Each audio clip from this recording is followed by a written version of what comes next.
ohun tí Sunday Igboho ń jà fún rèé o. ó tún ti ṣẹlẹ̀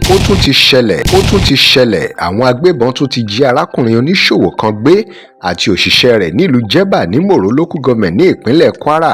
ohun tí Sunday Igboho ń jà fún rèé lọ́jọ́ tó ti pẹ́ o, tó fi ń sọ wípé kí kidnapping tán nílẹ̀ Yorùbá, wípé kí kidnapping tán ní South West. òun ló tún ti ṣẹlẹ̀ báyìí lásìkò ìgbà tí Nàìjíríà ń pé 63 years. ìgbà wo ni kidnapping máa dópin nílẹ̀ Yorùbá àti gbogbo Nàìjíríà pátápátá? ohun tá a ṣe sọ wípé ẹ jẹ́ kí Sunday Igboho kó parapọ̀ mọ́ àwọn ọlọ́pàá kán rìlíìsì ẹ̀ kó tẹ̀ láti bá àwọn ọlọ́pàá ṣiṣẹ́ pọ̀ ká lè fi òpin sí ọ̀rọ̀ kidnapping tó ń ṣẹlẹ̀ nílẹ̀ Yorùbá àti Nàìjíríà pátápátá.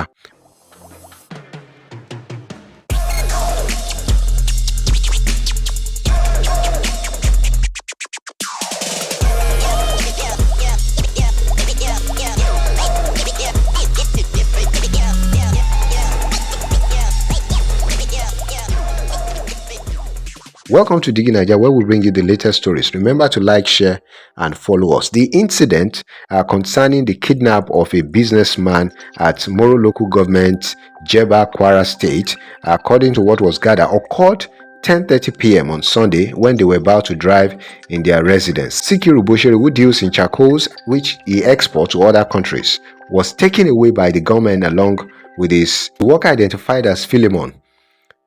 According to sources, the kidnappers had laid ambush around his residence at Labour Camp Jẹ̀bà and attacked them while his boy was about to open the gate when they arrived. Ìgbà wo ni kidnapping, abduction, kájínigbé, kágbébọn kájínigbé máa dópin nílẹ̀ Yorùbá? Òun ló ṣẹlẹ̀ nílẹ̀ Kwara yìí o. Òun náà ni Sunday Igboho ti ń jà fún látọjọ́ tó ti pẹ́. Ẹ gbọ́ ohun tí olóyè Sunday Igboho sọ nípa àwọn tí ń jínigbé àtàwọn tó ń pa àwọn èèyàn wa nílẹ̀ Yorùbá nígbà kan. Ẹ gbọ́. òní ìdìkẹ́ àlàáfíà Yorùbá ni mò ń wá, mi ń fẹ́ nǹkan kan bẹ́ẹ̀. wọ́n ń dúnkòokò tọ́pọ̀ jù. wọ́n ń dúnkòokò ntọ́lọ́hún táwọn tí ń dúnkòokò náà mọ̀ pé àwọn ń dúnkòokò mọ́ mi. ṣùgbọ́n ohun tí èyí jẹ́ kí ẹ̀rù bà mí ni pé ó ń bẹ nínú Bíbélì pé tíyẹn bá ń jà fún ẹ̀tọ́ ẹ̀ lórí nǹkan bàbá rẹ̀ tó bá kú síbẹ̀ kò sí nǹkan kan. gbogbo àwọn ọba tó wà ń bẹ pátápátá inú wọn dùn, wọ́n sì fọwọ́ sí pé ìyà tí ń jẹ àwọn etí tó àwọn òfin Fúlàní lórí ilẹ̀ bàbá wọn mọ́ pépapépa ti tó àwọn tí wọ́n ń pa iná làwọn jọba lé lórí tí fídíò sì wà.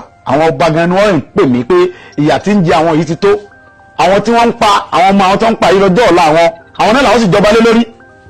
ó ti tó bẹ́ẹ̀. kò sí àgbààgbà Yorùbá tínú rẹ̀ ò dùn sí pé kò sínú àgbà ẹ̀rù ń bà wọ́n náà ni, ẹ̀rù ń bà wọ́n bàbá wa ni.